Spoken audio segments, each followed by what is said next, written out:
வையகம் வாழ்க வளமுடன். குரு வாழ்க, குருவே துணை. சிந்தனையை உடல்நலத்தை சீரமைத்து உய்வித்த குருவே வாழ்க. அனைவருக்கும் வணக்கம், வாழ்க வளமுடன். இன்னைக்கு நாம ஞானமும் தெளிவும் அதை பத்தி தான் பார்க்க போறோம். ஞானமும் தெளிவும், ஞானம் அப்படின்றது தேர்ந்து தெளிந்த அறிவு தான் ஞானம் அப்படின்னு சொல்றோம். அறிவை அறியும் பொருட்டு நாம் உணர்வது ஞானம். அப்ப அதை நம்ம எப்படி உணரலாம் அப்படின்னா, மகிழ்ச்சி அழகா சொல்லுவாங்க, நெற்றியில் உச்சியில் ஞாபகமாயிரு, உற்று உற்று பார்த்திடு உலகை உன்னை பின் உலகை அப்படின்னு சொல்லுவாங்க.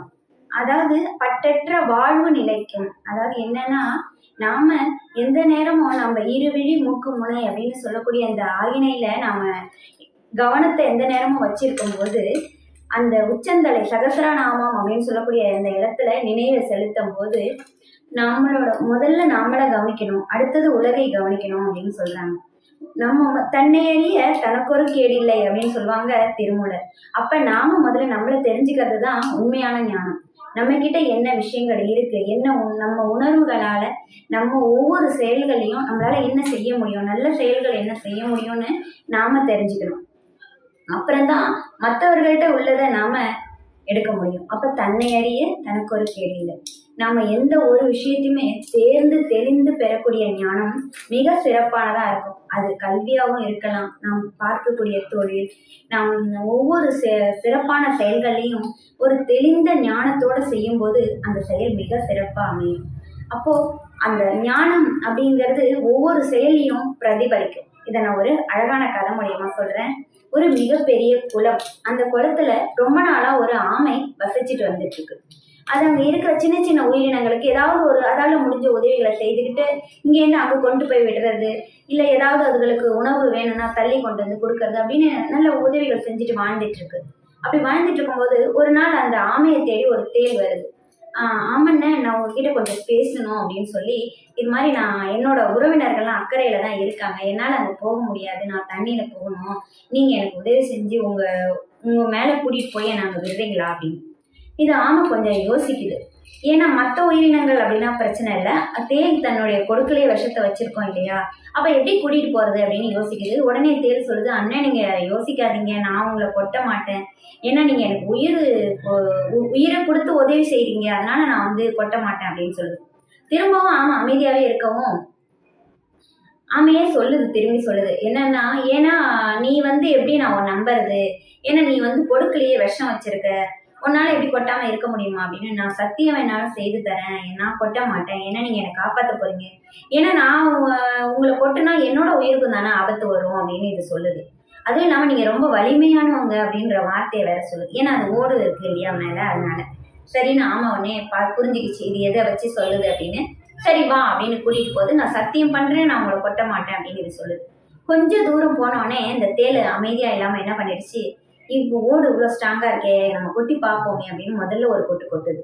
உடனே ஆமா நிமிந்து பார்த்து கேக்குது, என்ன பண்ண அப்படின்னு. இது ஒன்றும் பண்ணலன்னு தெரியாம தெரியாம கொடுக்கப்பட்டுருச்சு, மன்னிச்சிருங்க அப்படின்னு. சரின்னு ஒன்றும் சொல்லலை. கொஞ்சம் தூரம் போனோடனே திரும்பியும் அதே மாதிரி உனக்கு வலிக்கல போல இருக்கு, நம்ம இன்னும் கொஞ்சம் ஒரு தடவை கொட்டி பார்ப்போம் அப்படின்னு சொல்லி திரும்பி கொட்டுது. அப்பவும் ஆமா உடனே திரும்பி பார்த்து என்ன பண்ணுனேன் இப்ப அப்படின்னு. அண்ணா என்ன திரும்பவும் தெரியாம தான் பட்டுடுச்சு, மன்னிச்சுக்கோங்க, நான் இனிமே என்னோட கொடுக்கப்படாது அப்படின்னு. ஆமைக்கு புரிஞ்சிடுச்சு இது வேணும்னு தான் செய்யுது அப்படின்னு சொல்லிட்டு. உடனே மூணாவது தடவையும் இவனுக்கு வலிக்கவே இல்லை, நம்ம என்ன கொட்டினாலும் அது தேளோட குணம் என்ன, அது கொட்டாம இருக்கவே முடியாது. அப்போ வலிக்கவே இல்லை, நாம இன்னொரு தடவை கொட்டுவோம் அப்படின்னு சொல்லி திரும்பவும் கொட்டுது. கொட்டுனோடனே ஆமை புரிஞ்சிருச்சு, ஒண்ணுமே ஆமை செய்யல, ஏன் என்ன கொட்டின அப்படின்னு எதுவுமே கேட்கல. அப்படியே தண்ணியில முழுகி எந்திரிச்சிருச்சு.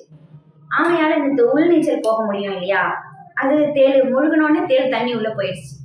இப்போ இங்கதான் சொல்லணும் தேர்ந்து தெளிந்த ஞானம் அப்படின்னு. ஆமா அதுகிட்ட சண்டை போடல, என்ன பண்ணனேன்னு அந்த ஒரு வார்த்தையை மட்டும்தான் கேட்டுச்சு, சண்டை போடல, எதுவுமே செய்யல, அமைதியா தண்ணியில முழுகி அப்படியே தூரமா போயிடுச்சு. அப்ப அந்த தேளோட கதி என்ன, அதுதான் சொல்றது. எல்லாரும் அப்படிதான் நம்ம தெளிந்த ஞானம் அப்படின்றது இல்லாமதான் சொல்லுவாங்க. இத பாரதி ரொம்ப அழகா சொல்லுவாரு, நெஞ்சில் உரமின்றி நேர்மை திறமின்றி வஞ்சனை செய்வாரடி கிளியே, அவர் வாய் சொல்லில் வீரரடி கிளியே அப்படின்னு சொல்லுவாங்க. ஏன்னா நம்ம இந்த மாதிரி வீரமா பேசினாலோ வீரமா செயல்கள்ல காமிக்காம வாய் சொல்லி வீரரா இருந்துருவாங்க. தேள் மாதிரி நான் ஒன்றும் செய்ய மாட்டேன், நான் ஒன்றும் பேச மாட்டேன்னு சொல்லிட்டு அந்த ஆமையை கொஞ்சம் கொஞ்சமா கொட்டுச்சு இல்லையா, அந்த மாதிரிதான் அந்த வஞ்சனை, அந்த எண்ணம் இருந்தா சொல்லையும் செயல்கள்லையும் அந்த ஞானம் அப்படின்னு இருக்கணும். நம்ம வந்து பேசும் சொற்கள் அதுல அந்த ஞானம் இருக்கும்போதுதான் அந்த வார்த்தைகள்ல இனிமை வரும். செயல்கள்ல அந்த ஞானம் இருக்கும்போதுதான் அந்த செயல்கள் இனிமையானதாகவும் அன்பானதாகவும் மாறும். ஒவ்வொரு செயலுக்கும் ஒரு விளைவு வந்தது மகிழ்ச்சி சொல்லுவாங்க. அப்ப நாம் செய்யக்கூடிய செயல்கள் வந்து நல்ல செயல்களா அமையும் போதுதான் அந்த ஞானத்தோட கூடிய விளைவு உண்டாகும். இத வந்து ஒரு சின்ன கதை மூலியமா நான் சொல்றேன். ஒரு விவசாயி அவரு காய்கறி தோட்டம் போட்டு அதுல உண்டான வருமானத்தை கொண்டுதான் அவர் வாழ்ந்துட்டு இருக்காரு. ஆனா அவர் எப்பவுமே ஒரு முகம் வந்து கடுகடுப்பாவே இருக்கும். அந்த இனிமை அப்படின்றதே இல்லை. ஏன்னா தனக்கு வர வருமானம் பத்தல, தன்னால வாழ முடியல அந்த வருமானத்தை கொண்டு அப்படின்றதுனால மற்றவங்களை பார்க்கும்போது இவங்களாம் மகிழ்ச்சியா இருக்காங்க, நம்மளால வாழ முடியலையே அப்படின்ற மாதிரி அவர் மனசுக்குள்ள அந்த எண்ணம் இருந்துகிட்டே இருக்கு. ஒரு பழைய நண்பன் வந்து அவர் சந்திக்கிறாரு. என்ன ஆச்சு அப்படின்னு கேட்கும்போது இவர் சொல்றாரு, எனக்கு வருமானம் பத்தல, என்னோட தொழில என்னால மேன்மை பெற முடியல, என்னால ஒரு இது இருக்க முடியல, உன்னோட முகமே மாறி போச்சு, ஒரு மாதிரி இருண்டு முகமா இருக்கு, நீ போய் நம்ம ஊருக்கு ஒரு சாமியார் வந்திருக்காரு, ஒரு துறவி வந்திருக்காரு, அவரை போய் நீ பாரு அப்படின்னு சொல்லி இவரும் போய் ஒரு வேண்டா வெறுப்பா அந்த துறவியை போய் பாக்குறாரு. பார்த்து அந்த துறவி கிட்ட கேட்கிறாரு, சாமி இந்த மாதிரி நான் வந்து எனக்கு வர வருமானம் பத்தல, எனக்கு எதுவுமே இல்லை, என்னால வந்து என் குடும்பத்தை சரிவர நடத்த முடியல, எனக்கு யாரை பார்த்தாலும் எனக்கு ஒரு வெறுப்பா இருக்கு, நான் என்ன பண்றது அப்படின்னு கேட்கிறாரு. உடனே அந்த துறவி பதிலே சொல்லாம சிரிச்சுக்கிட்டே இருக்காரு. இவர் உடனே அவர் முகத்துல அந்த புன்னகை தவழ்ந்துகிட்டே இருக்கு. இவர் உடனே திரும்பி திரும்பி 2 தடவை கேட்கிறாரு. இவர் பதிலே சொல்லல. உடனே அந்த விவசாயி என்ன பண்றாரு, இவரு துறவி இவர் ஏதாவது சாபம் விட்டுட்டா என்ன பண்றது அப்படின்னு வீட்டுக்கு போயிட்டாரு. அவரால் நைட் எல்லாம் தூங்க முடியல. என்னடா இது, நம்ம ஒரு கேள்வி கேட்டோம், அதுக்கு பதிலும் சொல்லல, அதுக்கு விளக்கமும் சொல்லல, இப்படி ஒரு இது பண்றாரு அப்படின்னு திரும்பி மறுநாளும் வராரு. திரும்பி அதே மாதிரி 2 தடவை கேட்கிறாரு. அப்பயும் அவர் முகத்துல புன்னகையோட உட்காந்துருக்காரு. இவர் கொஞ்சம் டென்ஷன் ஆகி அவர்கிட்ட கேட்கிறாரு, சாமி நீங்க ஒன்றும் பதில் சொல்லுங்க, இல்ல எனக்கு தெரியாதனாலும் சொல்லுங்க, நான் போயிடுவேன்ல, எங்கிட்ட என் திரும்பி திரும்பி சிரிச்சுட்டே உட்காந்துருக்கீங்களே அப்படின்னு. இவர் உடனே சொன்னாரா, பா ஒவ்வொரு விஷயத்துக்கும் ஒரு செயலுக்கும் ஒரு விளைவு இருக்கும். உனக்கு ஒரு தூய்மையான ஞானம் இருந்தா நீ இதை யோசிக்க மாட்டேன். நீ என்ன நினைக்கிற அப்படின்னா, நம்ம கிட்ட எதுவுமே இல்லை அப்படின்னு நினைக்கிற, ஆனா அனைத்துமே உன்கிட்ட இருக்கு. உன் முகத்துல இருக்கக்கூடிய அந்த கடுமை தான் உன்னோட இந்த செயலுக்கு காரணம், உன்னோட இந்த துன்பத்துக்கு காரணம். குழந்தைகள் இருக்காங்க, நல்ல மனைவி இருக்காங்க, நிறைய உன்னால முடிஞ்ச அளவுக்கு நல்ல ஒரு தொழில் இருக்கு, சிறப்பான தொழில், உயிரை உருவாக்குற தொழில். விவசாயம் அப்படிங்கறதே ஒரு உயிர் மாதிரி தானே, அப்படி உருவாக்குற தொழில் இருக்கு, அனைவருக்கும் உணவளிக்கக்கூடிய திறமை உனக்கு இருக்கு. இப்படி ஏதாவது சொல்லிக்கிட்டே போலாம். ஆனா நீ ஏன் எதுவுமே இல்லைன்னு நினைக்கிற? முதல்ல உன் முகத்துல ஒரு இனிமையை கொண்டு வா. உன்னை சுத்தி இருக்கிற எல்லாரையும் நல்ல நல்ல விஷயங்களாகவும் நல்ல எண்ணங்களாகவும் பார்க்க ஆரம்பி. இனிமையான சொற்களால உன்னை சுத்தி இருக்கிறவங்கள நிரப்பு. நிச்சயமா உனக்குள்ள அந்த இனிமை வரும், மகிழ்ச்சி நிச்சயமா உனக்கு வரும் அப்படின்னு சொல்றாரு. அதுக்கப்புறம் தான் இவருக்கு புரியுது, எதுவுமே நம்ம இல்லைன்னு நினைச்சிட்டு இருந்தோம், நம்மளுக்கு சுத்தி இப்ப இவர் சொல்றதை பார்த்தா நம்ம கிட்ட எல்லாமே இருக்கே, இனி நாம அந்த இருக்கிறத வச்சு சந்தோஷப்படுவோம் அப்படின்னு சொல்லி மன நிறைவோட ஒரு தெளிந்த ஞானத்தோட அவர் வெளியில வந்தார்.